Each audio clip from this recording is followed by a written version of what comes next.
Kita akan mendengarkan materi minggu atau Senin yang kedua ini, yaitu pemuritan seri kedua yang akan disampaikan oleh yang terkasih Bruder Bayu Adi Prasetyo. Bapak Ibu, Saudara, Saudari, webinar yang berbahagia, yang terkasih dalam Kristus, yang di mana saja Anda berada, inilah Brother Bayu Adi Prasetyo CSA. Biar lebih semangat, Brother. Baik, terima kasih Pak Bambang. Terima Baik, kasih juga buka konser ya. Selamat malam semua malam Bapak malam. Ibu. Terima kasih. Ya, Saya terima senang kasih. sekali bisa berjumpa lagi. Kita akan melanjutkan perjalanan kita ya, eh, from silence to mission. Saya izin untuk share screen.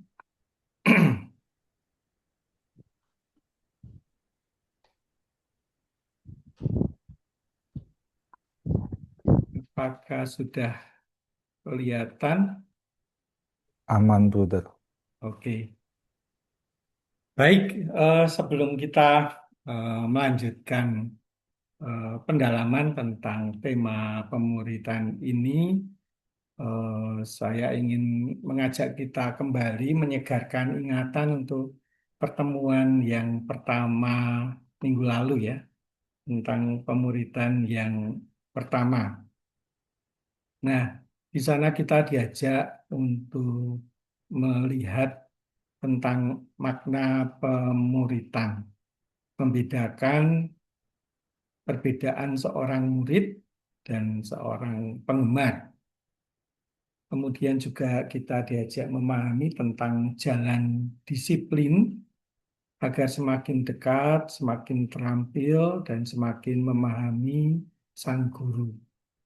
Kita kemarin tahu bahwa kata murid itu berasal dari disciple, itu sama dengan akar kata disiplin, yaitu disipulus yang artinya pembelajar ya, learner, pembelajar atau murid. Gitu.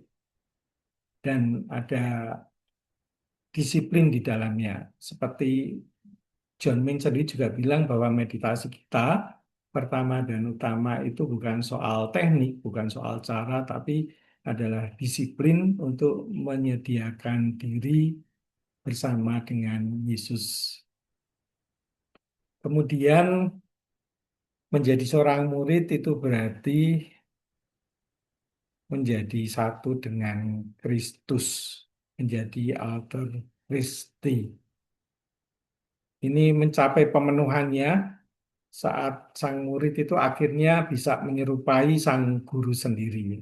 Caranya bertindak, caranya berpikir, itu menjadi alter Christi atau Kristus-Kristus yang lain. Dan itu semua terjadi prosesnya dalam doa kita, dalam praktek meditasi. Di sana kita akan menemukan, menyadari kebenaran bahwa ada Kristus di dalam aku. Tidak hanya sebuah konsep, gagasan, tetapi menjadi sebuah kenyataan yang utama, seperti yang menjadi visinya John Min. Lalu kita juga belajar bagaimana proses menjadi murid dari teladan para rasul. Kemudian kita juga diajak memahami bahwa undangan untuk menjadi murid Kristus itu selalu terbuka. Ketika kita merasakan ada dorongan untuk memperbaiki diri menjadi pribadi yang lebih baik, ada dorongan bertobat, dorongan ingin lebih dekat dengan Tuhan, itu bisa jadi sebuah tanda, sebuah undangan dari Roh Kudus untuk berproses menjadi murid. Itu. Dan tentu saja kita akan selalu belajar dari para rasul yang diasuh sendiri oleh sang guru ya. Jadi mereka akan menjadi model pemuridan kita. Nah itu eh, yang kita dalami bersama minggu lalu di sesi pemuritan yang pertama. Kita masih pengen belajar dan menggali lebih dalam dari para murid. Dan murid-murid awal ini, ada 12 rasul, juga dalam perikop yang lain, Yesus mengutus 70 murid ya, jadi 12 murid itu bagian dari 70 murid yang diutus Yesus. Dan kita tahu ya bahwa 12 rasul itu bukan orang-orang yang sempurna. Bahkan mereka membuat banyak sekali kesalahan. Kita seringkali melihat bagaimana Yesus dengan sabar mendampingi mereka karena mereka seringkali tidak mengerti apa yang dia katakan. Mereka juga sering berdebat di antara mereka sendiri. Misalnya pernah mereka berdebat tentang siapa yang menjadi yang terbesar, siapa yang akan duduk di sebelah kiri kanan Tuhan. Jadi seringkali para murid ini gagal memahami ajarannya dan bahkan ada yang meninggalkannya. Eh, Ada dalam Injil, para orang-orang yang dekat dengan Yesus itu berkata, perkataan ini keras. Siapa yang bisa mengikutinya? Lalu satu persatu orang meninggalkan Yesus. Tapi ada yang tetap berjalan bersama Yesus, tetap setia. Nah, bahkan Petrus pun, sang batu karang itu juga menyangkal Yesus. Tidak hanya sekali, 3 kali dia menyangkal Yesus. Lalu dengan semua ini, dengan kelemahan para murid, dengan ketidaksempurnaan mereka, mengapa kita masih menjadikan mereka jadi model untuk proses pemuridan? Kita belajar dari mereka, sebenarnya mau belajar dari bagaimana Yesus menyikapi para murid-murid yang serba tidak sempurna ini. Walaupun mereka nggak sempurna, tidak setia, tetapi kita tahu bahwa Yesuslah yang selalu setia pada mereka. Yesus setia pada kita juga, bahkan jika kita tidak setia, dia masih tetap setia pada kita. Ini sebenarnya adalah kekuatan besar pemuridan Kristiani kita. Kita semua tidak bisa sempurna dan tidak harus sempurna. Kita hanya harus setia dan tahu bahwa Yesus selalu setia pada kita. Nanti kita akan melihat pola ini di akhir sesi ini. Selain dari para rasul yang dekat berjalan bersama Yesus, kita juga bisa belajar dari kisah Santo Paulus. Dia adalah Rasul Kristus yang tidak mengikuti Yesus pada masa hidupnya, tetapi justru setelah kematian dan kebangkitannya. Dia ini orang yang paling semangat menganiaya para pengikut Kristus saat gereja perdana, gereja awal itu mulai terbentuk. Paulus ini mengalami perjumpaan dengan Yesus yang bangkit. Meskipun tidak pernah tinggal dan hidup bersama Yesus, tapi Paulus menyebut dirinya seorang rasul. Nah, ini menarik dan ini sebuah pembelajaran besar bagi kita. Karena kita pun juga seperti Paulus, tidak mengenal Yesus dalam daging, tidak berjalan bersama Yesus semasa dia di dunia ini. Tidak hidup dan tinggal bersama Yesus. tetapi dia hidup bersama Kristus yang bangkit. Dan Kristus yang bangkit inilah yang tinggal di dalam diri kita. Dan sekali lagi inilah sebabnya kenapa doa kita, meditasi kita menjadi sangat penting. Karena doa-doa kita bukan hanya tentang memikirkan Yesus di tabernakel atau Yesus yang bertahta di surga jauh di sana. Tetapi kita justru berdiam bersama Yesus yang tinggal di pusat hati kita. Itu adalah Kristus yang bangkit, seperti yang diimani oleh Santo Paulus. Dan ini adalah kedalaman pemuridan Kristiani, yaitu mengetahui bahwa Yesus itu tinggal, hidup, membimbing, dan mengasihi di dalam diri kita. Ada Yesus yang hidup di dalam aku. Bukan lagi aku yang hidup, melainkan Kristus yang hidup di dalam aku. Dan seperti visi John Min yang akhirnya juga menjadi visi komunitas meditasi Kristiani, yaitu agar misteri dan keheningan Allah yang hadir di dalam diri kita tidak hanya semakin nyata, tapi itu menjadi kenyataan yang utama.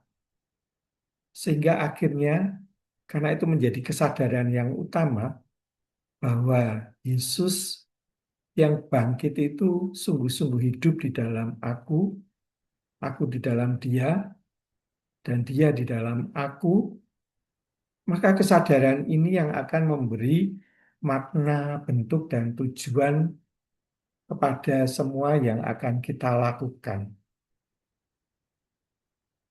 Lalu cara pandang kita terhadap dunia ini menjadi berubah, menjadi sehati dan sepikir dengan Kristus. Nah, itu adalah misi John Min. Dan akhirnya ini juga menjadi misi komunitas meditasi Kristiani. Nah, mari sekarang kita masuk ke syarat menjadi murid Kristus. Kalau kita melihat di dalam Injil, itu baik Matius, Markus, dan Lukas, itu mencatat hal yang sama tentang syarat untuk menjadi Kristus. Kita bisa menemukan sabda Yesus sendiri pada mereka yang mau mengikutinya. Setiap orang yang mau mengikuti aku, ia harus menyangkal dirinya, memikul salibnya dan mengikuti aku. Jadi syarat yang pertama itu adalah memikul, menyangkal diri. Menyangkal diri.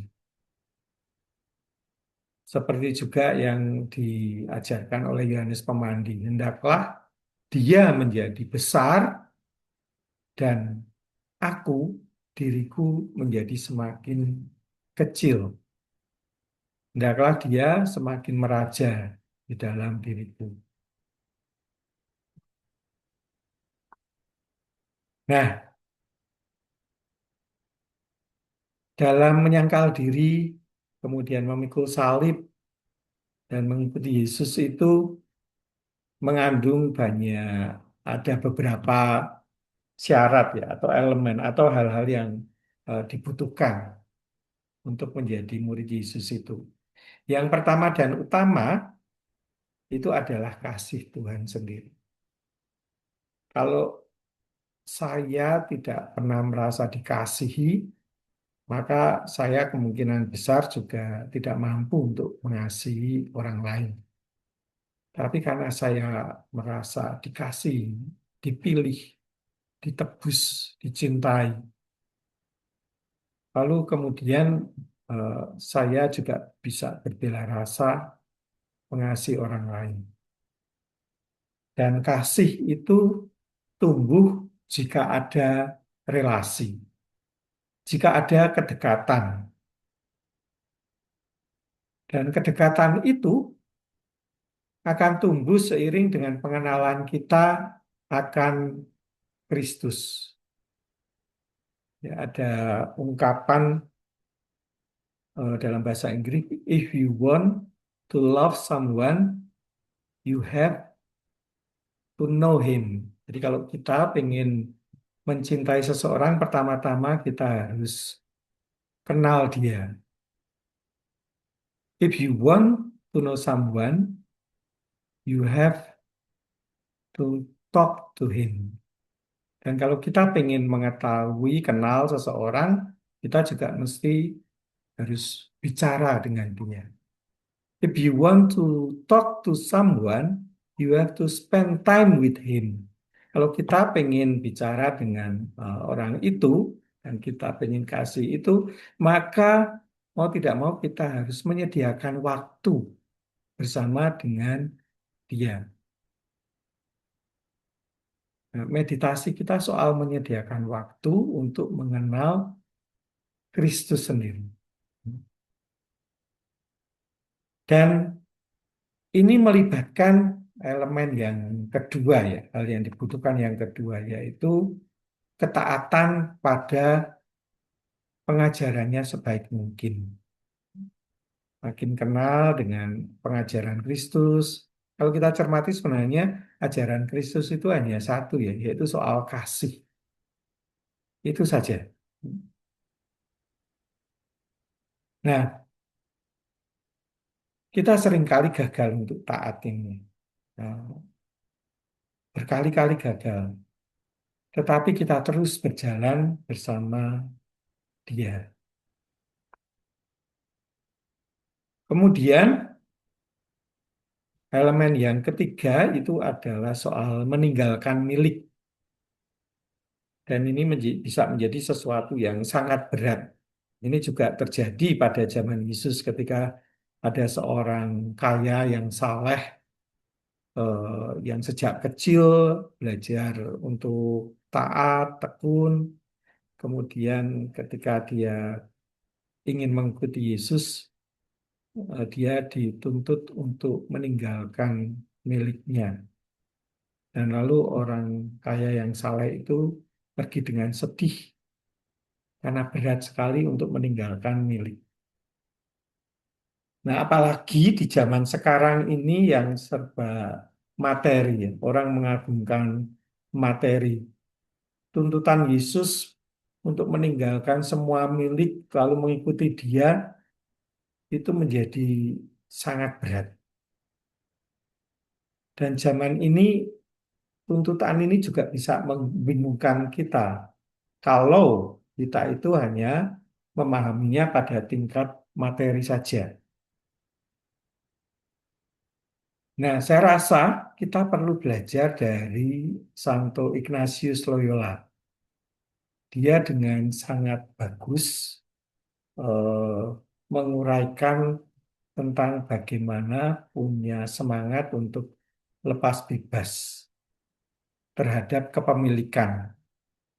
Nah, kalau suatu ketika nanti punya kesempatan membaca buku latihan rohani Santo Ignatius Loyola, itu ada asas dan dasar di latihan rohani nomor 23. Di sana dikatakan, manusia diciptakan untuk memuji, menghormati, serta mengabdi Allah Tuhan kita, dan dengan itu menyelamatkan jiwanya. Ini adalah tujuan. Tujuan manusia diciptakan, tujuan kita hidup, yaitu untuk memuji, menghormati, mengabdi Tuhan. Dan dengan demikian, jiwa kita diselamatkan. Jadi tujuannya adalah keselamatan, kebahagiaan karena dekat dengan Sang Pencipta yang sudah menciptakan kita. Kemudian berikutnya, ciptaan lain di atas permukaan bumi itu diciptakan bagi manusia untuk menolongnya dalam mengejar tujuan ia diciptakan. Nah, ini Ignatius bicara soal sarana untuk mencapai tujuan. Jadi segala sesuatu di bumi ini yang diciptakan itu adalah sarana untuk membantu manusia di dalam mengejar tujuan yang diciptakan, yaitu yang pertama tadi, untuk memuji, menghormati, mengabdi Tuhan, dan dengan demikian diselamatkan jiwanya. Karena itu, manusia harus mempergunakan sarana-sarana itu sejauh itu menolong untuk mencapai tujuan tadi, dan harus melepaskan dari barang-barang tersebut sejauh itu merintangi dirinya. Nah, dari sini kita bisa belajar bagaimana Santo Ignatius Loyola mengajarkan sikap yang tepat pada materi, pada barang-barang duniawi. Ia tegas membedakan antara tujuan dan sarana. Tapi seringkali bagi kita, dua hal itu menjadi tidak jelas. Sarana bisa berubah menjadi tujuan. Tujuan bisa berubah menjadi sarana. Mengejar sarana lalu lupa tujuannya. Jadi harta milik yang ada adalah sarana yang harus digunakan sebaik-baiknya dan harus dilepas jika ia menghalangi kita dalam mencapai tujuan kita diciptakan itu. Jadi ada semangat lepas bebas, merdeka dan tidak lekat. Dan celakanya seringkali kebahagiaan kita itu dibangun dari hal-hal yang tidak abadi ini, yang mudah datang dan mudah pergi. Yaitu uang, popularitas, relasi, jabatan, itu mudah datang dan pergi. Nah, kalau fondasi kebahagiaan kita dasarnya hal-hal yang tidak abadi tadi, maka kita akan sering hancur. Kalau semua itu hilang, lalu kita juga sedih, nggak bisa move on, dan seterusnya. Padahal semua itu sesungguhnya sarana untuk mencapai tujuan kita diciptakan. Kemudian di ayat selanjutnya, masih di latihan rohani nomor 23 ini, maka dari itu, dari pihak kita, kita tidak memilih kesehatan lebih daripada sakit, kekayaan lebih daripada kemiskinan, kehormatan lebih daripada penghinaan, hidup panjang lebih daripada hidup pendek. Ya, nah, ini mengingatkan saya pada filosofi ini ya, yin dan yang itu ya. Ada gambar hitam dan putih dalam lingkaran itu. Nah, dua hal itu terjadi dalam hidup kita.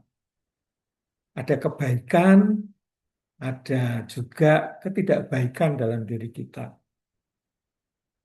Ada keberhasilan dan juga ada kegagalan. Tapi seringkali ego kita itu sifatnya memilah-milah. Hanya mau yang baik, menolak yang tidak baik. Padahal itu ada di dalam diri kita. Kalau kita bisa berdamai dengan semua itu, maka kita menjadi lebih bahagia, menjadi lebih lepas bebas, tidak memilih sehat daripada sakit, kaya daripada miskin, kehormatan daripada penghinaan, hidup panjang lebih daripada hidup pendek. Ignatius Loyola sudah sampai pada refleksi semacam itu pada zamannya, menjadi lepas bebas. Begitu seterusnya mengenai hal-hal lain yang kita inginkan dan yang kita pilih ialah melulu apa yang lebih membawa ke tujuan kita diciptakan.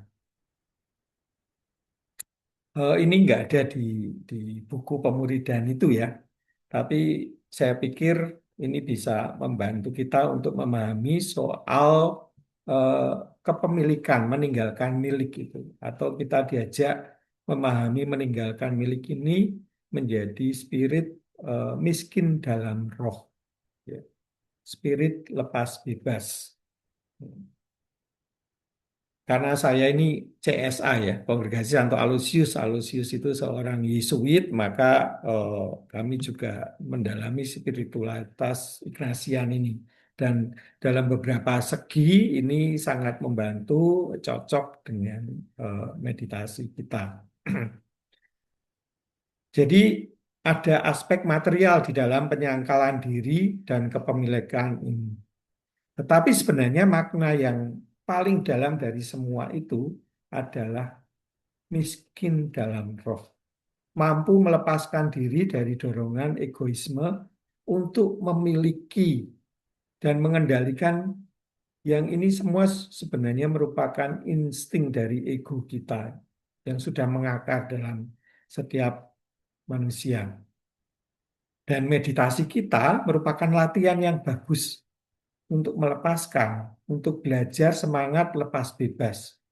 Karena dalam meditasi kita belajar melepas pikiran, kekhawatiran, kecemasan akan kepemilikan, ketakutan, dan sikap lepas bebas itu akan membantu kita untuk bertanggung jawab atas kekayaan harta benda yang merupakan sarana ini. Menggunakannya dengan bijak dan murah hati. Nah, ini makna kemiskinan dalam roh yang sesungguhnya. Dan ini merupakan salah satu elemen yang sangat penting dari proses pemuritan kita, di mana kita paham apa arti kemiskinan roh yang sesungguhnya. Kemudian elemen yang lain dari pemuridan itu adalah tanpa kekerasan. Nah, ini mirip dengan gerakan ahimsanya yang dulu pernah dikobarkan oleh Mahatma Gandhi ya. Mahatma Gandhi itu tokoh yang menarik ya. Eh, dia itu pengagum Yesus ya. Dia dia banyak baca kitab suci.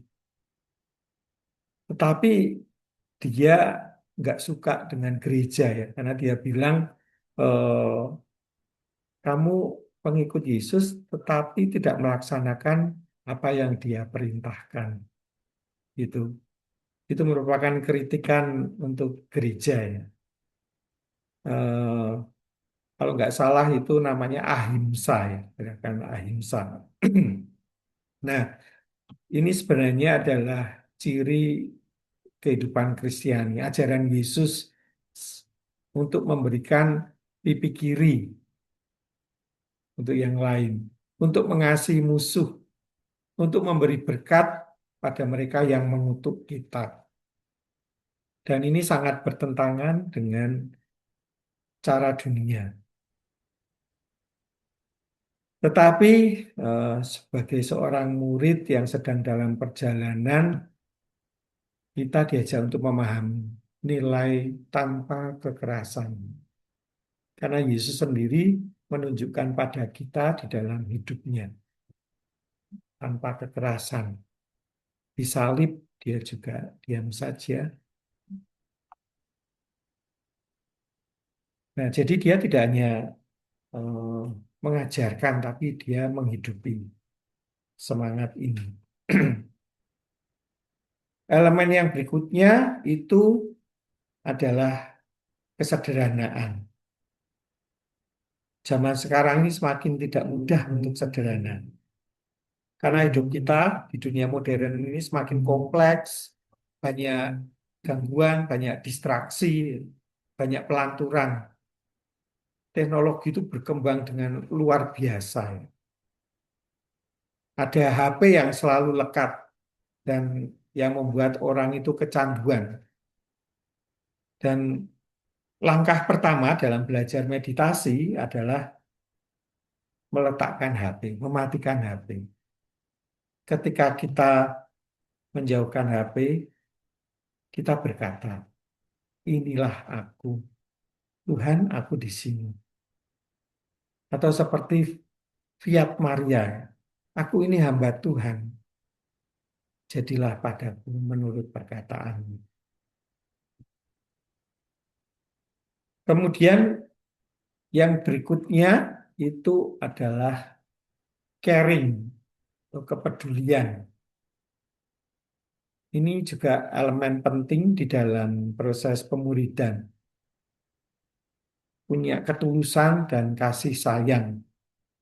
Kepedulian pada mereka yang lemah, kecil, miskin, tersingkir. Yesus sendiri mewariskan orang miskin. Padaku hanya ada orang-orang miskin. Dan dia juga bilang, ternyata dia itu tidak peduli pada orang yang berkata, Tuhan, Tuhan. Tidak tertarik. Dia justru tertarik pada ketika aku lapar, engkau memberi aku makan. Ketika aku haus, engkau memberi aku minum. Bukan persembahan, tapi belas kasih. Dan kita tahu bahwa dari keheningan yang mendalam dan doa yang mendalam itu lalu akan memberi kita energi kasih dan dorongan untuk peduli pada orang lain. Jadi karena kita belajar untuk pelan-pelan meninggalkan ego, kemudian kita mulai melihat keluar, melihat kehidupan. Lalu mulai selesai dengan diri sendiri dan mulai berbuat sesuatu untuk membuat dunia ini menjadi lebih baik, untuk memperluas kerajaan Allah, untuk mulai peduli pada orang lain. Selanjutnya adalah eh, komunitas. Seperti para rasul, untuk menjadi seorang murid itu dilakukan di dalam sebuah komunitas, ya, komunitas para rasul. Jadi ada komitmen, tidak menjadi individualis. Dan komitmen inilah aspek yang menentukan identitas kita sebagai seorang murid. Kemudian hal terakhir yang dibutuhkan adalah doa. Semua tadi, hal-hal yang dibutuhkan tadi itu terbangun dalam konteks doa. Seperti kisah pertama dari Injil Yohanes minggu lalu itu ya, ketika eh, Yohanes menunjuk pada Yesus, kemudian murid-murid mulai mengikuti Yesus. Dan perikop terakhir di situ ada kalimat yang aneh ya. Pada saat itu jam 4 sore. Apa ini artinya ya? Terjadi jam 4 sore. Nah, ternyata pada tradisi zaman itu jam 4 sore itu adalah waktu doa. Nah, sehingga semua proses itu, pemuridan itu terjadi di dalam konteks doa.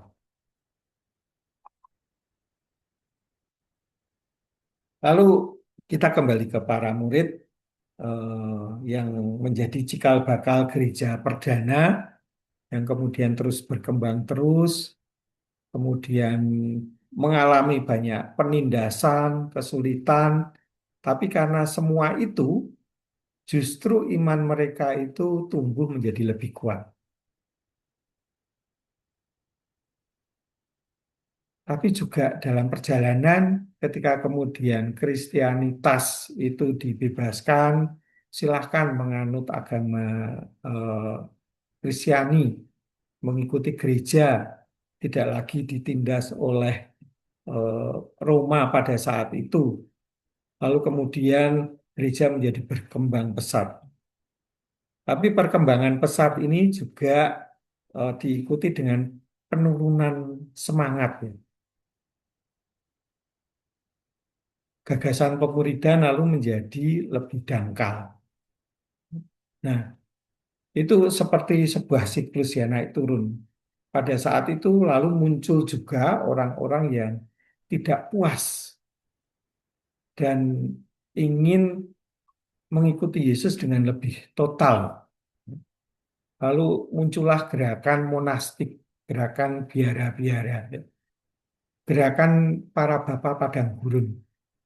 Nah, zaman ini kita ingat satu sosok yaitu eh, Yohanes Cassianus.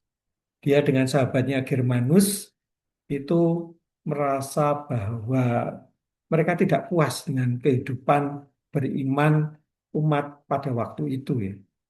Eh, Seperti digambarkan dalam Perjanjian Lama itu, bahkan nabi dan imam pun berjalan tanpa tujuan, gitu. Nah, jadi tidak ada semangat. Kemudian Kasianus pergi mencari guru dan akhirnya dia menemukan Abba Ishak yang kemudian mengajarkan mereka tentang doa, doa batin, doa hening, doa meditasi. Nah, yang kemudian ini membuka jalan bagi kita untuk mengenal doa batin ini. Nah, itu dimulai dari para Bapak Padang Gurun ini, ya. Murid-murid perdana di Padang Gurun ini lalu menghidupi semangat doa ini sebagai jalan untuk menjalani pemuritan yang sejati. Bukan hanya di luar saja, tetapi pemuritan hati. Mereka adalah orang-orang yang berusaha untuk hidup dengan ajaran Yesus dan mengikuti teladannya. Karena ternyata dalam doa batin itu kita dapat bertemu dengan Dia terus-menerus di dalam hati kita sendiri.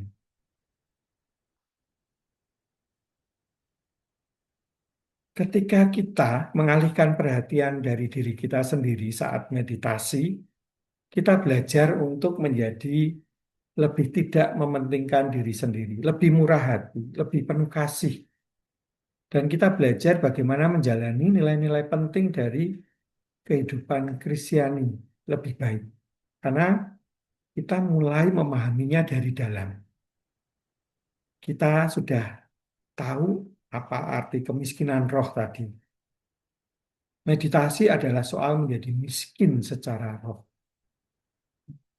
Miskin hanya mengharapkan satu saja yang penting dan perlu, yaitu Allah yang hadir dalam diri.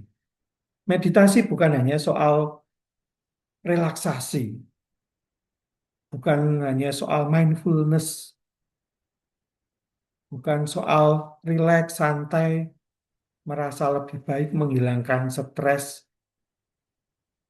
Itu adalah bonus, produk sampingan dari meditasi kita. Itu sama sekali bukan tujuan meditasi Kristiani. Tujuan meditasi Kristiani adalah bahwa kita harus jadi murid yang sepenuh hati. Tidak sempurna, tapi sepenuh hati.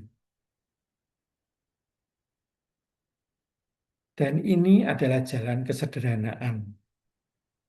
Dan para pertapa padang gurun, Bapak Ibu padang gurun itulah yang mengajarkan kita metode doa hati yang sangat sederhana, yang sekarang kita latih setiap hari. Doa ini bukan untuk orang-orang suci, tapi untuk orang-orang sederhana seperti kita ini. Meditasi Kristiani yang kita praktekkan itu sungguh berangkat dalam pengajaran Yesus tentang doa dan pengajarannya tentang pemuridan ini.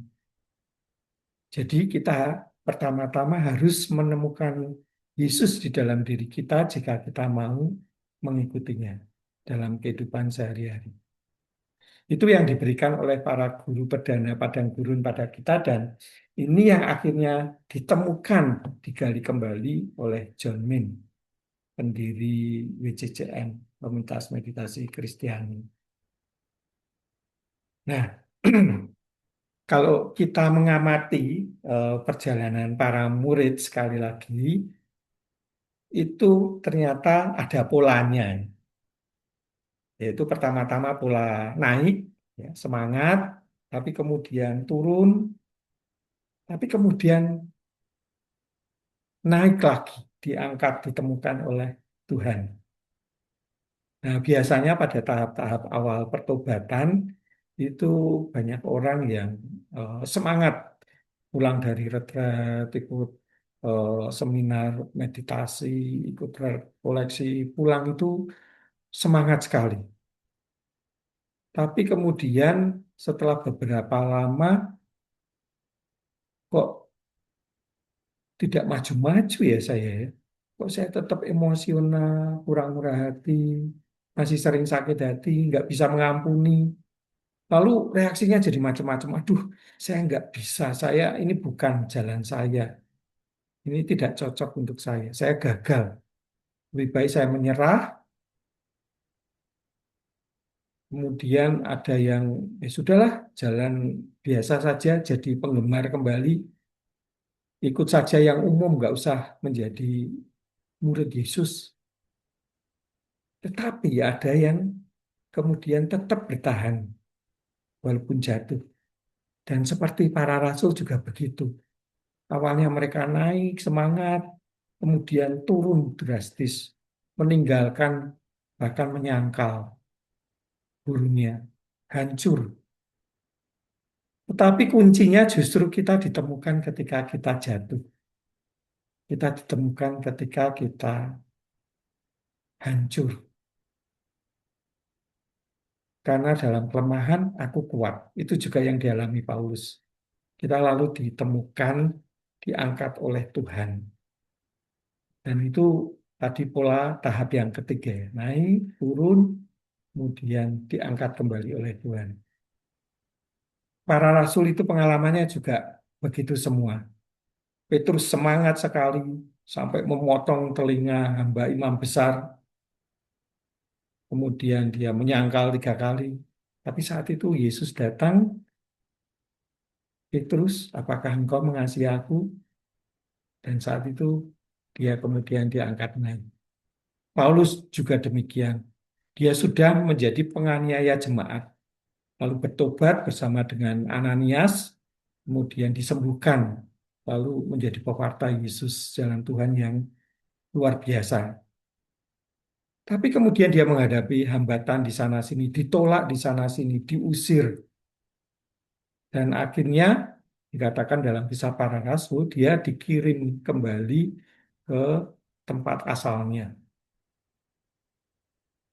Nah, kemudian saat dia di Tarsus, kemudian dia bertemu dengan Tuhan yang bangkit itu, kemudian dibantu oleh Barnabas, dia menjadi seorang rasul yang besar. Polanya sama, semangat, kemudian putus asa, jatuh, menyadari bahwa tidak bisa, ini bukan jalan saya, dan memang itu benar.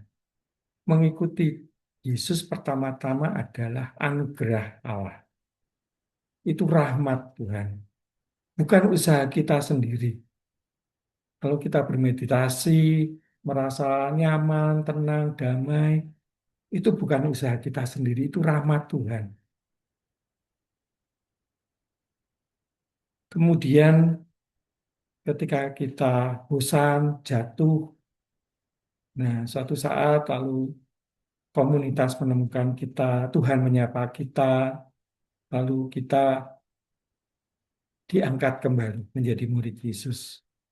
Tapi tidak semua bisa bertahan untuk mendapatkan kritikan, dibully sana sini, diejek, banyak yang menyerah. Pengen berjuang supaya maju dalam hidup, tapi nggak maju-maju lalu menyerah. Memang lebih mudah jadi penggemar saja. jadi Katolik umum. Yang penting ke gereja, nggak usah ikut ini itu, pelayanan ini itu, toh nanti juga akan tersakiti, nanti akan dikritik juga. Jadi nggak maju ya nggak apa-apa. Sekali lagi pilihan ada pada kita, mau jadi penggemar saja tanpa relasi dengan Yesus, atau mau menjadi murid, menjalani proses pemuridan, jatuh bangun, merangkak naik, tidak setia, jatuh habis, dan kemudian ditemukan kembali oleh Tuhan. Itu akan menjadi pengalaman kita semua. Seperti juga yang dialami oleh para rasul. Kita semua tidak sempurna, tidak setia, tapi ingat bahwa Tuhan setia pada kita. Jadi pilihan ada pada kita, mau jadi murid atau menjadi penggemar atau fans. Nah, ini yang bisa saya bagikan untuk pertemuan yang kedua ini tentang pemuridan. Saya mendorong kita semua untuk membaca sendiri, memahami bukunya ya di Meditatio Talks itu.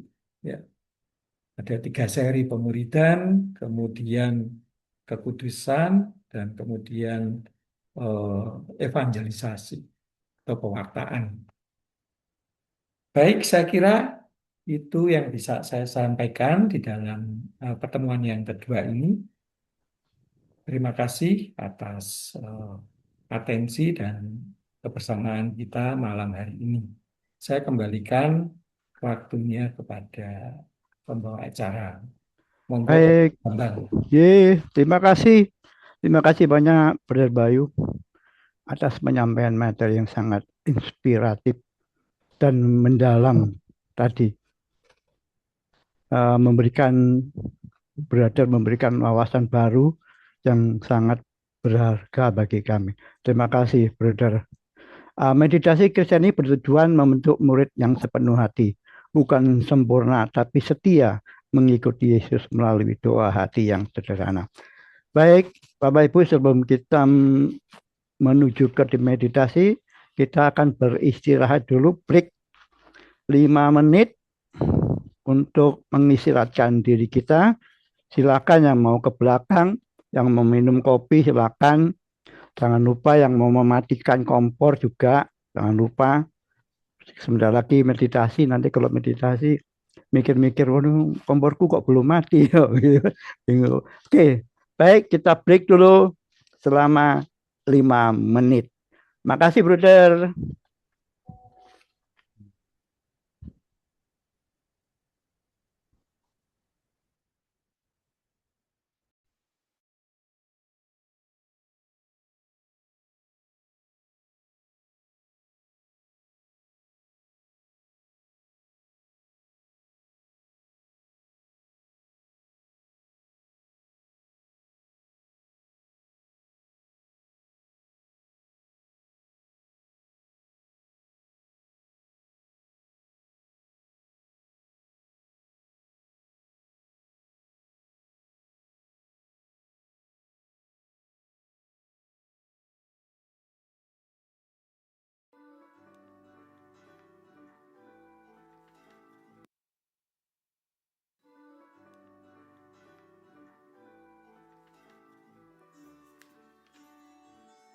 Allah Bapa Surgawi, bukalah hati kami, biar hening bersama di hadirat Sang Putra.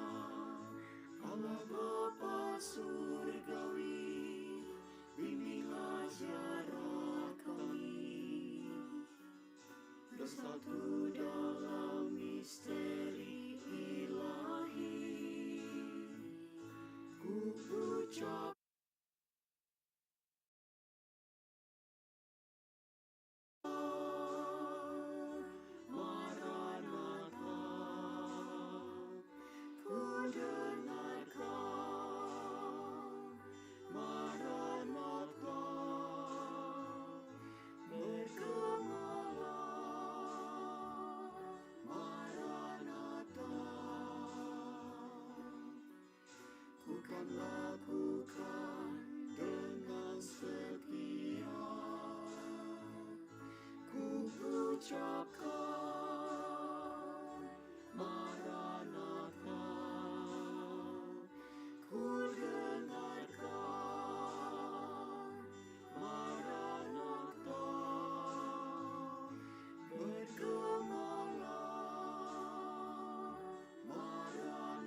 Baiklah, Bapak Ibu dan saudara sekalian meditator yang berbahagia. Marilah saat ini kita mempersiapkan diri untuk memulai bermeditasi. Duduklah dengan punggung tegak, tutup mata perlahan-lahan. Dengan lembut dalam hati ucapkanlah sebuah kata doa. Kami menganjurkan kata doa Maranatha. Ucapkan kata tersebut dalam 4 suku kata dengan penekanan yang sama. Dengarkan kata tersebut saat Anda terus mengucapkan dalam batin.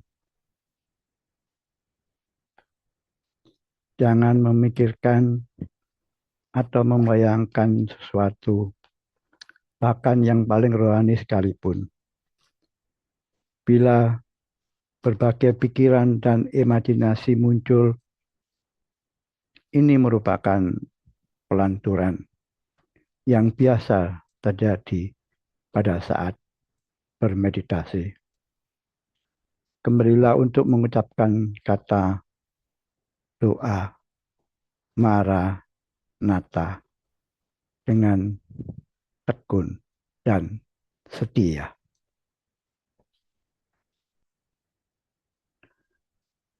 Marilah kita berdoa. Dalam nama Bapa dan Putra dan Roh Kudus. Amin. Bapa Surgawi,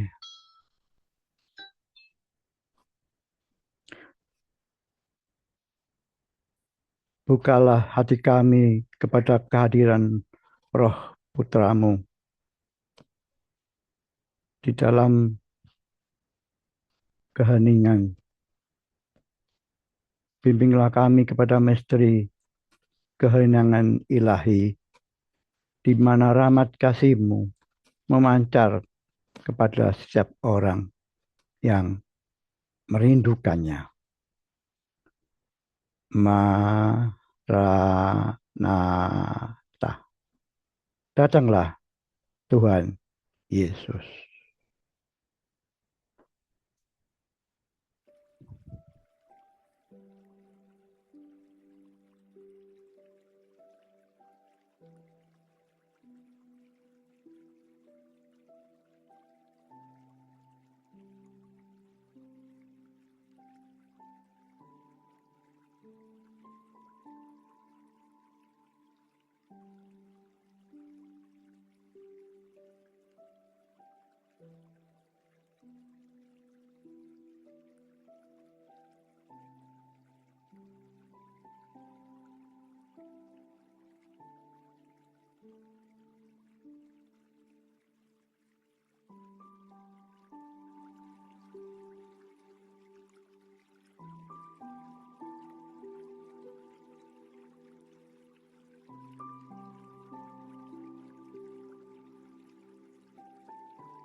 kemuliaan kepada Bapa dan Putra dan Roh Kudus, seperti pada permulaan, sekarang, dan selalu sepanjang segala abad.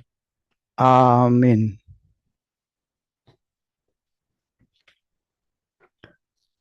Baik Bapak, Ibu, dan saudara-saudari meditator di mana saja berada, tibalah saatnya kita memasuki sesi tanya jawab. Baik, eh, coba lagi nih, Bruder. Selamat malam, Bruder. Ini ada pertanyaan, Bruder. Apa ini? Iya. Baru sementara baru berapa ini?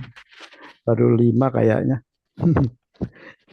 Baik, yang pertama, Bruder, dari Ibu Ivon dari Jakarta.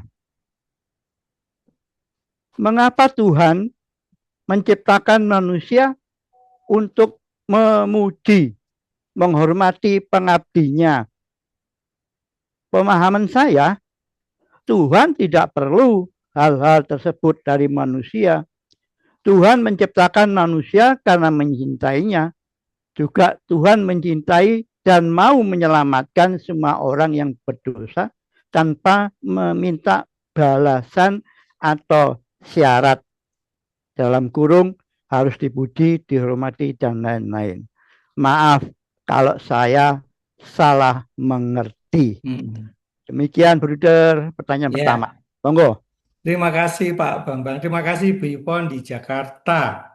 Pertanyaannya menarik sekali dan mendalam ya. Ini soal ketuhanan gitu.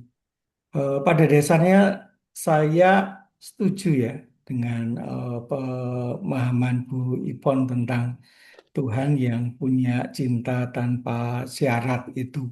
Gitu. Tapi dalam konteks latihan rohani, ini Ignatius Loyola itu merefleksikan sebagai ciptaan Tuhan, lalu dia dalam dasar latihan rohaninya, maka tadi disebut asas dan dasar. Dan asas dan dasar ini yang mendasari semua pilihan-pilihannya, semua latihan rohani yang dilakukannya. Jadi buku latihan rohani Santo Ignatius Loyola itu adalah catatan-catatan ketika dia itu belajar untuk mengenal Yesus ya secara mendalam dari pengalamannya, dari meditasinya, dari kontemplasinya, sehingga lalu lahirlah institusi Yesuit ya para imam Yesuit itu yang sejak abad ke-16 itu ya sampai sekarang tetap eksis dan karyanya menyebar kemana-mana dan mereka semua itu didasari dengan latihan rohani spiritualitas Santo Ignatius Loyola itu. Nah, jadi Ignatius Loyola menggunakan itu untuk membuat pilihan-pilihan. Setiap kali membuat pilihan, ini apa ya yang membuat saya itu semakin dekat dengan Tuhan. Nama Tuhan semakin dimuliakan dengan pilihan ini, itu. Nah, itu membantu dalam proses discernment, ya, memilah-milah, diskresi, kemudian pemeriksaan batin, Tuhan ada di mana ya hari ini, kemudian apakah saya sudah melakukan kebaikan, apakah saya sudah melayani Tuhan melalui perjumpaan-perjumpaan dengan orang itu. Nah, ini cara dan refleksi Ignatius Loyola di dalam latihan rohani itu. Dan latihan rohani itu memang bertujuan untuk melatih rohani supaya lebih kuat. Kita tahu bahwa eh, daging itu lemah ya, maka roh itu mesti diperkuat juga. Kita bisa memperkuat fisik kita dengan aneka latihan. Nah, latihan rohani ini untuk memperkuat rohani juga itu. Untuk supaya bukan lagi aku, egoku yang membuat semua keputusan ini, tetapi dalam latihan rohani, lalu kita mulai memikirkan eh, AMDG itu, Ad Maiorem Dei Gloria itu. Semuanya demi kebesaran nama Tuhan. Nah, itu refleksi Santo Ignatius Loyola. Nah, saya setuju dengan Bu Ipon itu dalam meditasi Kristiani itu eh, bahkan kita itu melepaskan semua konsep ya tentang Tuhan itu untuk berjumpa dengan Tuhan apa adanya gitu. Lalu semua gambar, ingatan, imajinasi itu dalam meditasi Kristiani kita itu kemudian diabaikan semua, lalu masuk dalam keheningan. Di sana kita akan menemukan Allah yang sejati, yang bukan menurut dogma, menurut ajaran ini itu, menurut gambaran, bayangan orang-orang cerita sama saya, tapi saya menemukan bahwa Allah itu adalah kasih. Itu bahwa akhirnya karena dia di dalam aku di dalam dia, maka aku ini juga kasih. Aku menjadi penuh kalau aku bisa mengasihi orang lain gitu. Nah, jadi saya sebenarnya setuju dengan pemahaman Bu Ipon bahwa Allah itu Maha Kasih dan eh, kasihnya itu tanpa syarat. Itu yang kita alami di dalam meditasi, bukan pelajari dalam teks-textbook dan macam-macam. Maka dari itu pengalaman keheningan, pengalaman meditasi itu menjadi penting gitu. Tapi saya melihat dua refleksi ini tidak bertentangan. Di satu sisi Ignatius Loyola dengan latihan rohaninya, kemudian, nah, bagaimana mengukurnya? Dan satu sisi yang lain tadi meditasi ya, dengan keheningan, kemudian kebersamaan dengan Tuhan tadi. Bagaimana mengukurnya? eh, Ya dengan lihat buahnya. Jadi kalau itu dari Allah, itu buahnya adalah buah roh sendiri. Damai, sukacita, kesabaran, pendalian diri, lemah lembutan, dan seterusnya. Itu. Jadi kita boleh punya banyak konsep, punya banyak pemahaman macam-macam gitu. Itu gagasan, ide, dan macam-macam. Tapi dalam meditasi, itu semua kita belajar untuk dilepaskan, untuk mengalami kehadiran Allah secara langsung dan personal. Itu. Jadi terima kasih Bu Yvonne mengajak kita untuk berefleksi dan perlu punya pengalaman relasi pribadi dalam keheningan untuk mengenali, menjumpai Allah dalam meditasi. Terima kasih. Baik, makasih Bruder, makasih Ibu Ivon sudah menjawab di chat room. Terima kasih Bruder katanya. Oke, sekarang pertanyaannya yang kedua dari Oma.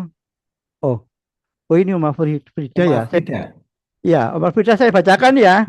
Ya, Apakah lepas bebas tidak ada lagi kemelekatan akan dunia kedagingan itu sama dengan kemiskinan roh? Mohon penjelasan dan perbedaannya. ya.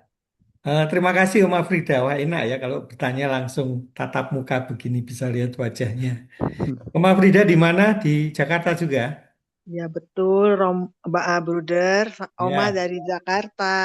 Oke, makasih pertanyaannya Oma. Jadi tadi dalam penjelasan tadi ya memang lepas bebas itu sama dengan miskin dalam roh tadi, tidak terikat apapun ya. Jadi eh, kalau kita masih terikat dengan materi dan nampaknya zaman sekarang ini ya memang kita dikelilingi materi itu ya. Semua berlomba-lomba untuk memiliki ini itu supaya bisa bertahan hidup dan seterusnya gitu. Tapi mestinya kita bisa lebih dalam dari itu ya. Sekali lagi saya terbantu dengan latihan rohani Santo Ignatius tadi, semua itu hanya sarana ya. Kalau saya memiliki ini, mendapat rezeki ini, itu sarana saya untuk eh, berbuat kebaikan, ya, untuk melayani orang lain, menjadi berkat bagi orang lain. sarana-sarana itu juga bisa saya jadikan berkat juga dengan dibagikan. Diri saya pun juga saya bisa bagikan. Nah, eh, kendalanya adalah ya kelekatan itu. Dan ini tidak mudah ya. Eh, kita sudah mengalami itu. Ego itu sifatnya yang paling besar itu ya kalau suka sesuatu lekat, kalau nggak suka ya lari gitu.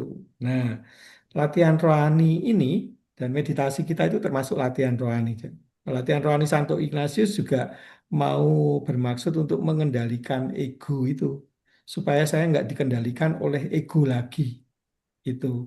Jadi selama ini kita ini kan diperbudak ya oleh pikiran-pikiran kita yang manifestasi ego itu. Tidak segala sesuatu yang kita pikirkan itu mesti dilakukan kok. Ya, kalau kita bisa melihat dengan jernih, oh ternyata ini nggak baik. Itu, ini merugikan orang lain. Itu, ini bertentangan dengan hukum cinta kasih dan seterusnya. Itu. Eh, tapi pikiran kita kan penuh dengan keinginan-keinginan itu. Kalau nggak dipenuhi itu rasanya berontak nggak puas. Misalnya pengen bakso gitu ya. Wah, saya pengen bakso, saya tak ke depan. Nanti ada orang lewat, tukang bakso saya panggil gitu. Tapi kalau kita jernih, eh, sebenarnya saya ini kebutuhan atau keinginan ya gitu. Sebenarnya saya itu harus mengurangi itu kolesterol dan lain sebagainya itu. Oh, ternyata ini keinginan bukan kebutuhan. Nah, kalau berpikir jernih itu kan kemudian kita bisa bisa tidak lekat dengan semua itu, tidak lekat dengan apa yang kita pikirkan. Dalam meditasi kita belajar itu untuk melepaskan keinginan-keinginan, pikiran-pikiran itu. Jadi sekali lagi Ibu Oma Frida, eh, ya semangat bebas bebas itu menurut saya sama dengan miskin dalam roh itu.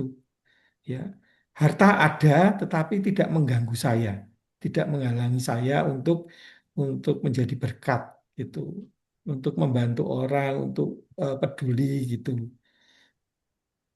Kira-kira seperti itu ya. Semoga menjawab ya. Mohon maaf kalau tidak memuaskan ini. Tapi Bagaimana? itu pandangan Terima saya. kasih, Bruder. Terima kasih. Ya, Ya, makasih, terima kasih Oma. Oma. Hmm. Ya, baik. Pertanyaan yang ketiga dari Pak Kim, Bali. Di Bali. Ya, Oh, dari Bali. wah ini Pak Kim. Ya, shalom Pak. Selamat malam Pak Salam. Kim. Malam. Baik. Saya bacakan Pak Kim. Ya, makasih. Salam, Brother Bayu. Ya, Kenapa disebut meditasi Kristen atau Kristiani nih ya? Kristiani ya. Hmm. Kristiani ya, bukan Katolik. Hmm. Apakah semua gereja melakukan meditasi Kristiani ini? Hmm. Pertanyaannya dari Pak Baik, Kim. terima kasih Pak Kim pertanyaannya. Ya, Hmm. pertama-tama ini disebut meditasi Kristiani karena pusat doanya itu adalah Kristus ya. Kan ada macam-macam meditasi itu ya. Meditasi Katolik juga pusat doanya Kristus juga. Tapi ada meditasi yang lain lagi ya. Untuk relaksasi, untuk penyembuhan, untuk memperkuat cakra, tenaga dalam, dan lain sebagainya. Tujuannya macam-macam. Nah, di meditasi Kristiani ini tujuannya adalah yaitu membangun relasi dengan Kristus itu. Jadi eh, tidak lalu mengkotak-kotakkan Katolik, Kristen, denominasi ini. Pokoknya pusat doa kita itu Kristus sendiri itu. Jadi ini memang sebenarnya juga ekumenis ya. Father Lawrence, John Min sendiri itu juga banyak mengajarkan eh, di gereja lain. Bahkan ada orang-orang Kristen juga orang dari agama lain yang ikut dalam komunitas WCCM juga itu. Sekali lagi John Min bilang bahwa meditasi itu universal gitu. Dan kenapa meditasi Kristiani tadi? Karena pusat doanya ya pada Kristus gitu. Semoga menjawab Pak Kim. Ya, terima kasih Pak. Karena saya sendiri bukan Katolik Pak. Ya, Oh, oh tapi ya. tapi saya sangat tertarik gitu Pak. Dan tertariknya itu waktu saya di Solo. Jadi Hmm. saya punya teman-teman kayak Pak Kris, Pak Thomas. Justru di Bali Oh saya ya. belum pernah bergabung gitu Pak. Tapi Oh saya ya. selalu senang dengan hal seperti ini gitu loh. Makanya kan kalau Kristen kan ada kecenderungan kan Protestan, apa Ya. Pantekosta. Kalau Katolik kan Ya. sebutannya Katolik. Tapi Hmm. kelihatannya apa semua gereja Katolik mengadakan MK, Pak? Enggak selalu karena kita tahu ya ini sebenarnya tradisi lama ya. Eh, Banyak orang, banyak umat gereja sendiri yang nggak tahu bahwa di gereja itu ada tradisi doa hening. Tadi dalam materi tadi kan dikatakan ini sebenarnya tradisi dari abad ketiga empat para bapak padang gurun itu ketika mereka para pencari Tuhan itu betul-betul ingin mencari Tuhan sungguh-sungguh, menjauhkan diri dari keramaian. Lalu mereka menemukan justru doa yang sangat sederhana, doa hening, doa batin. Lalu John Min menamakannya meditasi Kristiani itu. Dan sekali lagi dia bilang meditasi itu universal. Ya, hampir semua tradisi itu dan agama besar itu punya tradisi doa hening gitu itu termasuk Katolik. Nah, karena eh, doa hening ini dalam sejarah itu lama-lama bergeser digantikan dengan doa vokal, buku-buku sudah doa-doa tinggal dibaca, terus tata cara di gereja itu ya ada tinggal membaca dan seterusnya. Kemudian doa hening ini mulai ditinggalkan, dilupakan gitu. Nah, lalu John Main itulah yang berjasa untuk eh, membawa kembali tradisi ini pada kita di zaman modern ini. Dan ini menurut saya sangat relevan ya dengan zaman kita yang sulit untuk orang untuk hening, untuk waspada, untuk aware, untuk sadar gitu. Nah, itu Pak Kim kira-kira. Pak, kalau habis doa hening langsung lakukan doa vokal nggak masalah ya, Pak ya? Nggak masalah sih gitu. Jadi latihan doa hening ini kan untuk melatih latihan rohani ya untuk mengendalikan ego dan kemudian menemukan Tuhan yang sebenarnya bukan yang jauh tapi dia begitu dekat. Ada roh Tuhan di dalam diri kita ini, roh yang menghidupkan gitu, sumber kebaikan. Nah, semakin kita sadar, maka sumber itu akan bisa keluar, orang lain bisa merasakan. Nah, itu latihan yang penting. John Min bilang 2 kali sehari, 20 sampai 30 menit gitu. Kemudian ini tidak pernah menggantikan doa-doa yang lain ya, karena di gereja sendiri sebenarnya banyak tradisi ya, dengan doa vokal, doa mental, refleksi, meditasi, kontemplasi dan lain sebagainya. Jadi meditasi ini merupakan salah satu dari banyak tradisi tadi dan ketika kita praktek meditasi ini tidak menggantikan praktek doa yang lain, tapi dengan meditasi ini doa-doa kita yang lain itu diperdalam ya. Karena kita belajar fokus, belajar sungguh-sungguh ya. Tidak melantur ke sana kemari itu. Itu yang kita latih di dalam meditasi Kristiani. Jadi Saya silakan satu, hmm, ya berdoa vokal saya atau kepingin, ya ya maaf potong. Saya mau ikut itu loh, retreat Padang Gurun apa bisa ya, Bro? Apa-apa? bisa. Kalau Bisa untuk ya? awal itu ada retret hening ya. Retret hening yang dulu itu 8 hari, sekarang didesain 5 hari. Itu untuk yang sama sekali belum kenal itu bisa dari awal gitu. Itu beberapa kali juga ada dari kepercayaan yang lain juga ada yang ikut gitu. Kalau Padang Gurun itu lebih advance ya, nggak banyak pengajarannya, tapi paling sehari itu ada perjumpaan sekali, kemudian kita berusaha untuk selanjutnya 24 jam itu connect dengan yang ilahi itu. Jadi latihan yang lebih intensif gitu. Tapi Silakan. waktu melakukan meditasi itu kan nggak ada syarat harus pakai kursi kan nggak masalah ya, Pak ya. Pakai kursi. Ya, maksudnya meditasinya kan nggak harus bersila gitu, Pak ya. Oh, enggak, Apa? enggak, enggak. Nggak ya, Kalau karena sakit saya kan pun udah, sedang Hah? tiduran kita juga bisa meditasi. Yang penting kan hati dan budi kita, pikiran kita itu terarah pada pada Tuhan itu. Iya. Saya kan sudah ikut hampir 2 tahun ya, Pak ya. Berarti bisa ya, Pak ya. Boleh ya, Boleh, boleh. Silakan boleh. eh, Iya, kontak personnya kan ada itu ya di iya, flyer-flyer. iya. Ya, Ya selamat baik, Pak. Terima berjumpa kasih, nanti Pak. Pak Kim. Ya, Ya. ya, terima kasih. Baik, terima kasih Pak Kim. Terima kasih, Selamat Pak. malam. Baik, berikutnya setelah Pak Kim sekarang Ibu Herlina Parwati. Nggak Bu Herlina terketulis. di mana? Jakarta juga? Nggak tahu ini, Iya, nggak saya ketulis. dari Oh ini, Jakarta, Oke, Bruder. baik, salam saya jumpa.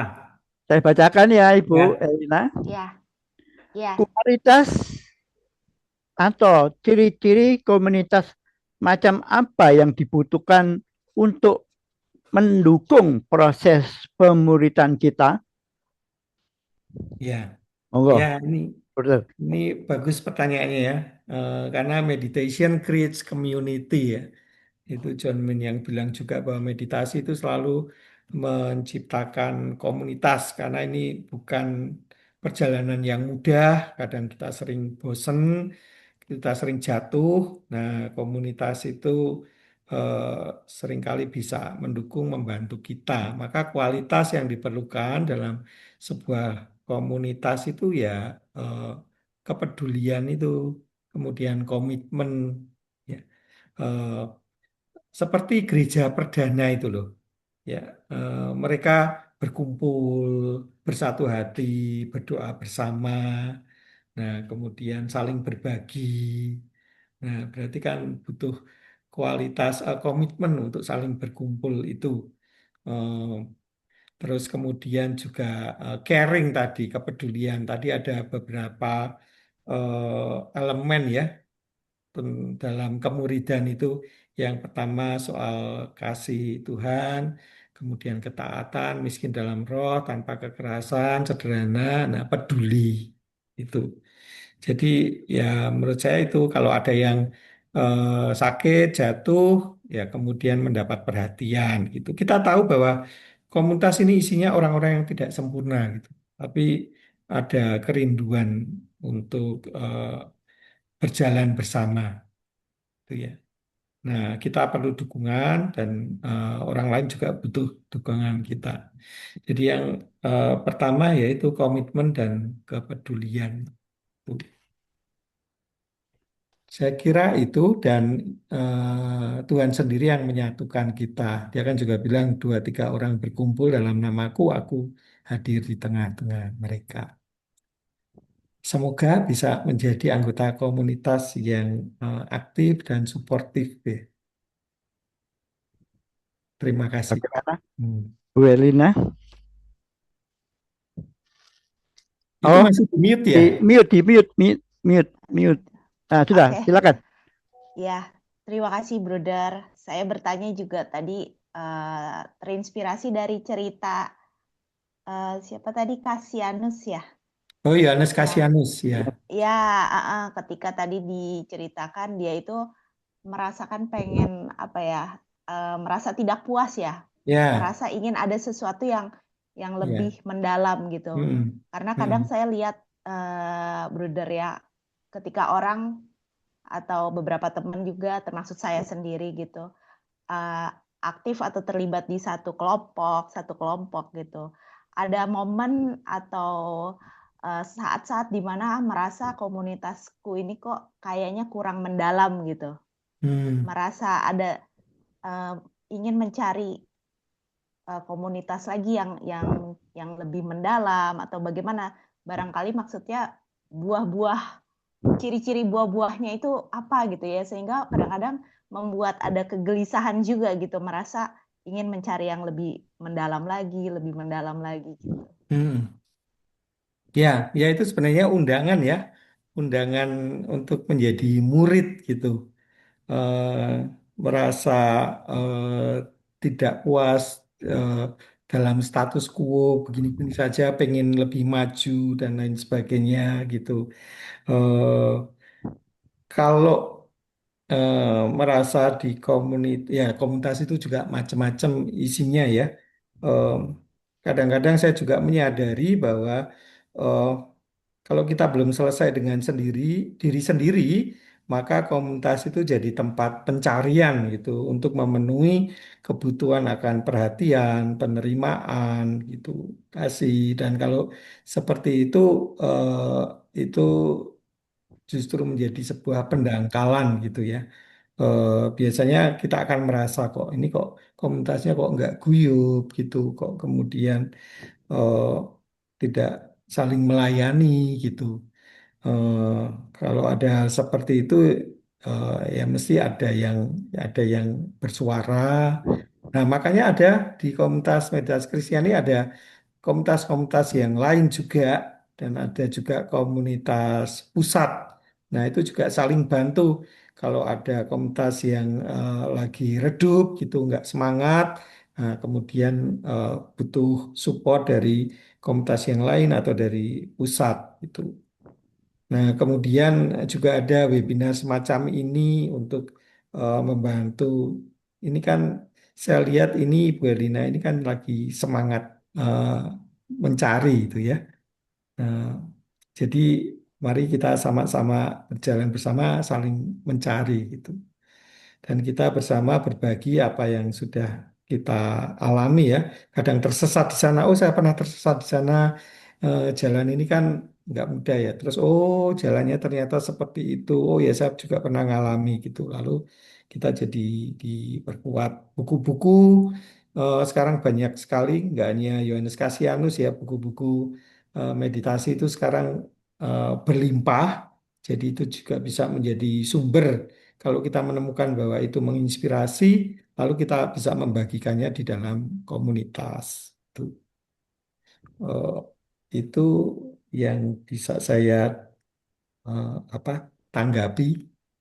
Ya, Bruder boleh menambah satu pertanyaan karena muncul juga tadi terkait doa itu kan dibilang kita bukan memikirkan Yesus tapi berdiam bersama Yesus yang Ya, hadir di pusat hidup kita gitu ya. ya. Nah, mungkin ini pengalaman baru-baru ini sih ketika mencoba melatih doa meditasi Kristiani ini kan dengan kata-kata Maranatha gitu ya, Bruder ya. Nah, ada saat di mana saya tuh secara fisik juga lelah gitu, capek gitu ya. Secara fisik capek, tapi pengen latihan gitu. Karena kan kemarin dibilang 20 menit gitu kan. Nah, tapi karena fisiknya juga tak capek, tapi secara kerinduan tuh karena momennya lagi di gereja ya sebelum misa, jadi tetap sebetulnya ada kerinduan gitu, ingin istirahat gitu. Ingin istirahat, tapi saya kesulitan untuk mengulang-ulang kata-kata itu tadi ya. Sehingga tadi di akhir saya merasa saya gagal gitu dalam latihan ini gitu.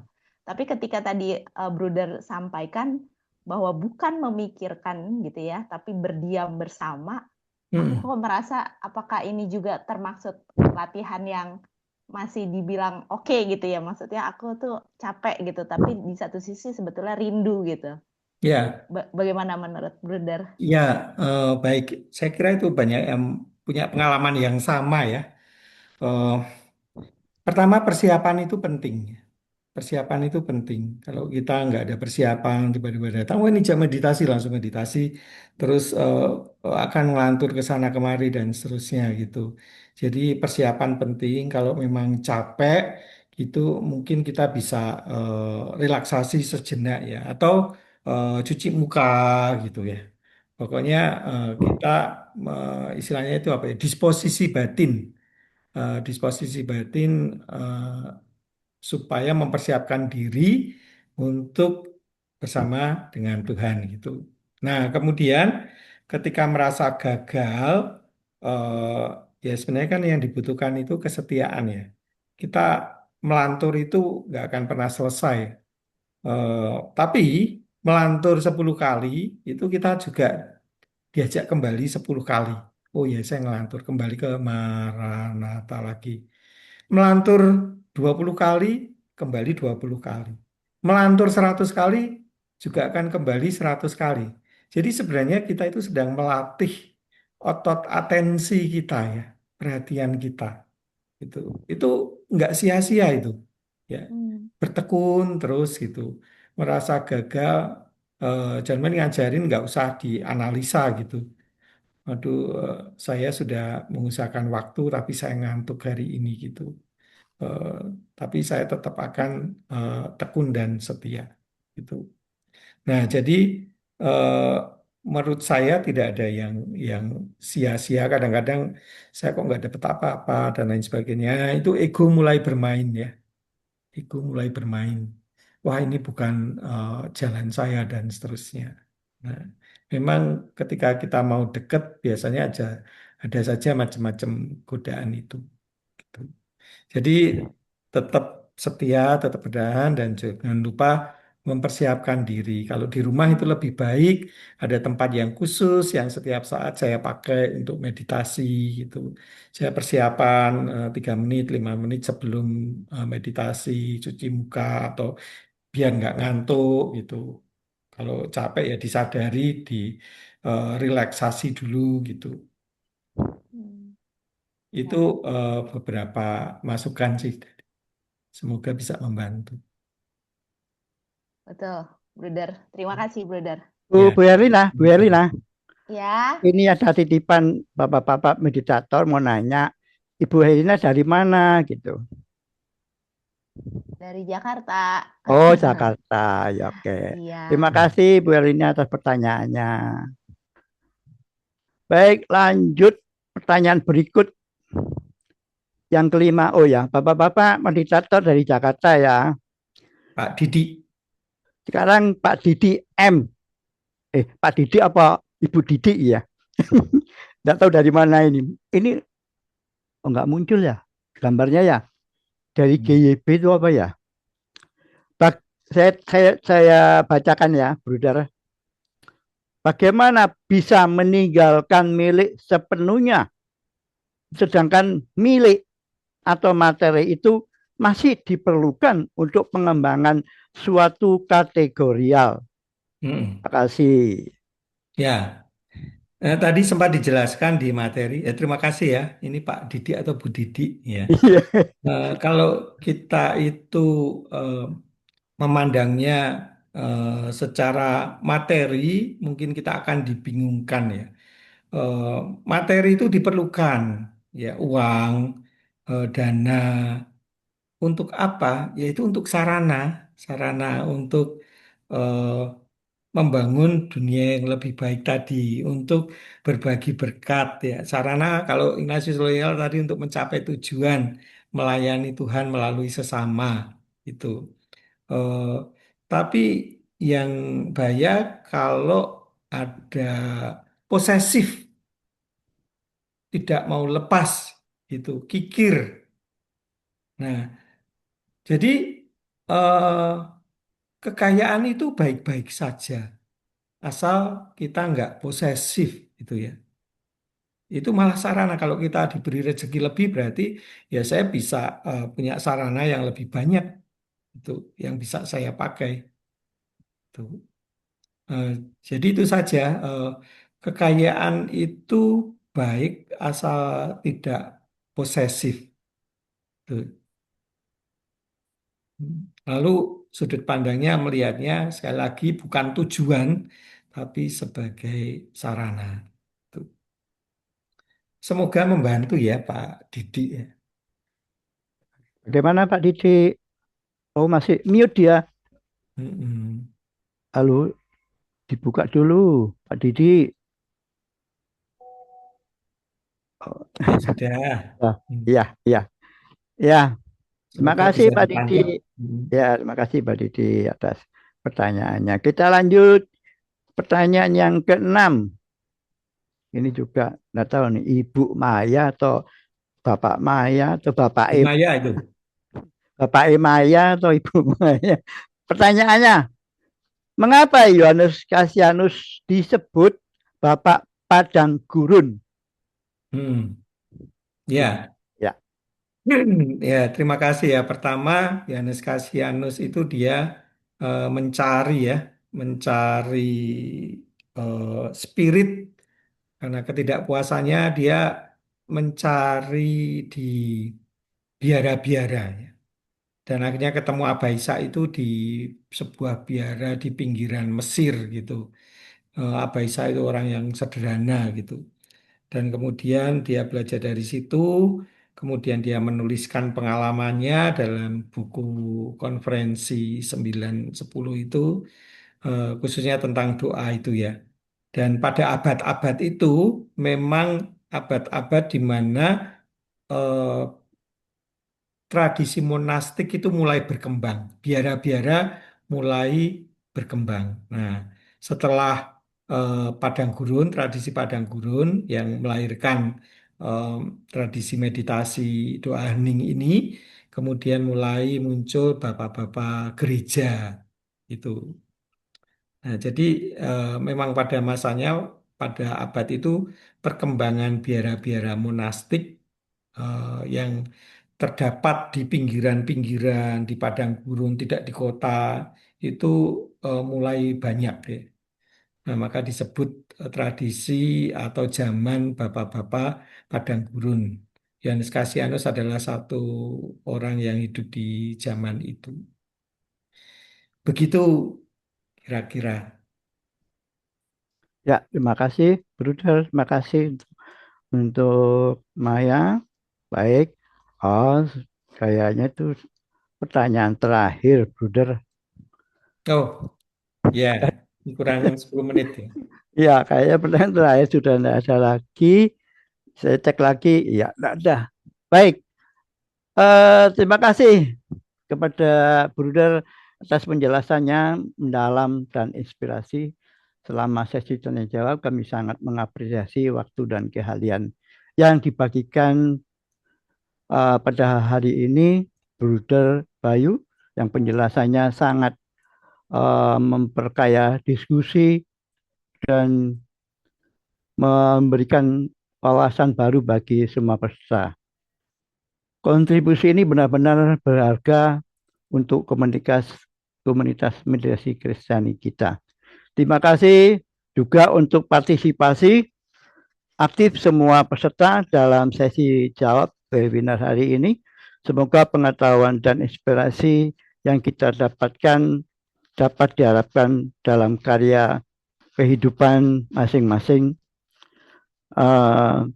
dalam menghargai atau dalam kehidupan kita semua. Kesimpulan untuk malam hari ini, pemuritan menegaskan bahwa pemuritan adalah sebuah perjalanan seumur hidup untuk menjadi satu dengan Kristus. Menjadi Kristus yang lain melalui kesetiaan, bukan kesempurnaan, dan melalui relasi kasih dengan Kristus yang setia tinggal di dalam diri kita.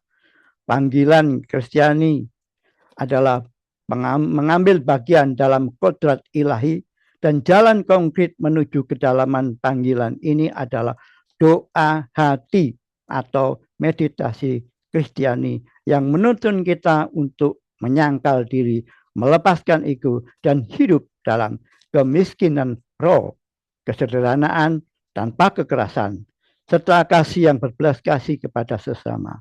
Meditasi bukan sekedar sarana ketenangan batin, melainkan pusat transformasi pemuritan, tempat murid belajar hidup dari Kristus yang bangkit di dalam dirinya, sehingga seluruh kehidupan, doa, komunitas, moralitas, dan kepedulian sosial dibentuk dan diarahkan oleh kasih Kristus yang mengubah.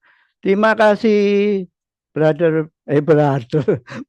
Bayu atas pencerahannya pada malam ini. Salam sehat, Tuhan memberkati. Terima kasih Amin. Pak Bambang dan semuanya. Sampai ketemu di pertemuan Baik, berikutnya ya. ya. Lanjut pengumuman, silakan. Ya, kita tunggu. Ya, pengumuman untuk webinar berikutnya hari Senin. Ini tertulis Selasa ya. Senin 9 Februari ya 2026 pukul 7 pukul 19 waktu Indonesia bagian Barat, tema kekudusan oleh Romo Cyriacus M. Dolu Auckland. Yang kedua, seminar bersama Father Lawrence Freeman. Pendaftaran sudah ditutup. Nggak usah saya bacakan kalau gitu. Ya, sudah laku. Ada lagi? Ya Pak, sudah Senin, sudah saya bacakan Senin. Nggak usah direvisi sudah. Lanjut. Pengumuman yang lain. Buku. Ini sudah Pak, pendaftaran tutup Pak. Buku tadi itu sudah. Ini buku. Monggo. Silakan untuk berorder. Ya, mumpung ada buku bagus ini. Tapi saya belum beli ya. Lanjut, apalagi nih? Ada. Oh, ini ya ini. Seorang wartawan asal Jerman bertanya kepada Paus Leo yang ke-14, buku apa yang selain dari Santo Agustinus yang dapat membantu kami mengenal sosok Prevost nama Paus Leo yang ke-14. Beliau menjawab, hidup dalam hadirat Allah. Wah, ini dijual 50.000. Monggo Bapak Ibu. Langsung pesan wis, bungkus. Silakan. Ya. Baik, ada lagi? Oh, enggak ada sudah. Ada lagi ya. Baik. German journalist on here who said to me the other day, ini. Besides St. Yeah. Augustine that we could read to understand who Prevost is. And there's several I've thought of, but one of them is a book called The Practice of the Presence of God.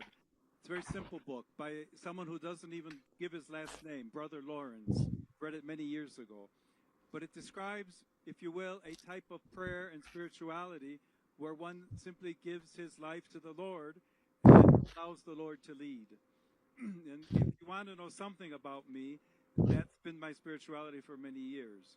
In midst of great challenges, living in Peru during years of terrorism, being called to service in places where I never thought I would be called to serve to, I trust in God, and that message is something that I share with all people.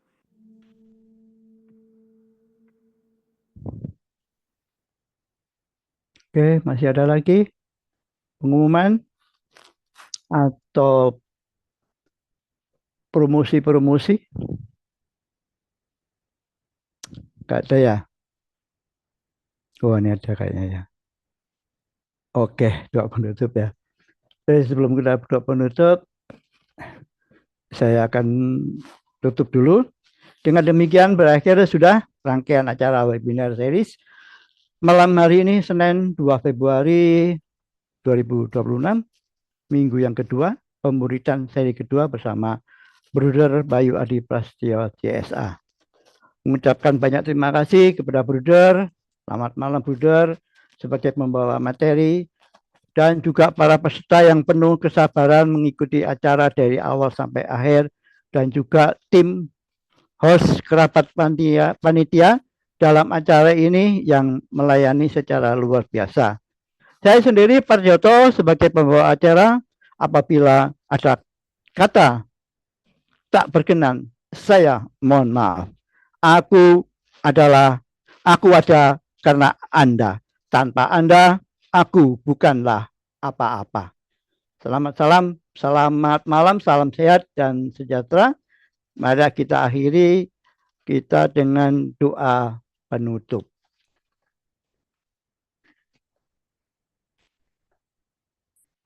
Semoga kelompok meditasi ini menjadi rumah spiritual yang sejati bagi yang membutuhkannya. Seorang sahabat di saat kesepian, penuntun bagi yang kehilangan arah. Semoga mereka yang berdoa di sini dikuatkan oleh Roh Kudus untuk melayani semua yang datang dan menerima mereka sebagai Kristus sendiri. Di dalam keheningan ruangan ini, semoga semua yang menderita korban kekerasan dan kehilangan arah di dunia ini menemukan kekuatan yang menghibur, membaharui, dan memberi semangat. Semoga keheningan ini menjadi kekuatan untuk membuka dan melembutkan hati kami. Semoga melembutkan hati kami semua, baik laki-laki maupun perempuan, kepada citra Allah. Sehingga dengan demikian saling mengasihi, mengalami damai, dan berlaku adil sesuai dengan martabat manusiawi. Semoga keindahan kehidupan ilahi memenuhi setiap hati kami yang berdoa di sini dengan harapan dan kegembiraan. Semoga semua yang datang di sini diringankan masalah manusiawinya dan meninggalkan tempat ini dengan bersyukur atas anugerah hidup yang telah diterima. Doa yang sederhana ini kami ucapkan dengan perantaraan Kristus Tuhan kami. Dalam nama Bapa dan Putra dan Roh Kudus. Amin. Terima kasih sekali lagi, brother. Selamat malam. Selamat beristirahat. Terima kasih. Tuhan Selamat malam. memberkati. Dan buat Bapak Ibu meditator di mana saja berada, terima kasih sekali lagi. Terima kasih. Selamat malam.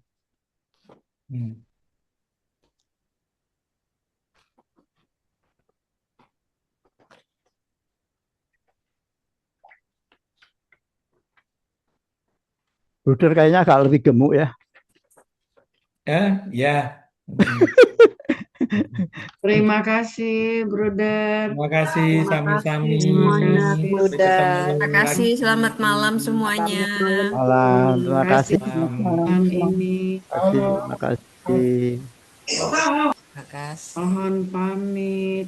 Mas, iya, ya Ibu, ya Ibu, terima kasih. Terima kasih, Bruder. Sami. Terima kasih Pak Par.